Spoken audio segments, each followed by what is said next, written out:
T-Mobile 5G Home Internet is a fixed wireless broadband service that uses T-Mobile's 5G cellular network to provide internet access to your home, eliminating the need for traditional cable or DSL lines.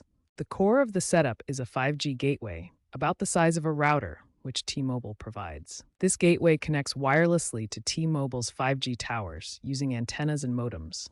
It then converts the cellular signal into Wi-Fi or Ethernet for your devices. It's important to have a clear line of sight to T-Mobile's towers for the best performance, and the gateway will use LTE as a backup in areas with weaker 5G signals. To be eligible, you'll need to have a T-Mobile 5G signal at your address and typically a T-Mobile postpaid phone line.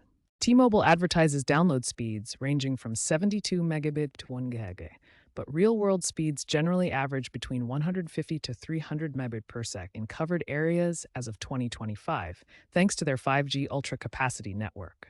Upload speeds typically range from 10 to 50 megabit per sec. Keep in mind that factors like distance from towers, weather, and network congestion during peak hours can affect your speeds. T-Mobile 5G Home Internet offers unlimited high-speed data, but speeds may be temporarily deprioritized during periods of high network congestion. This is a key advantage compared to some competitors that cap data usage. As of mid-2025, T-Mobile 5G Home Internet covers approximately 70% of U.S. households.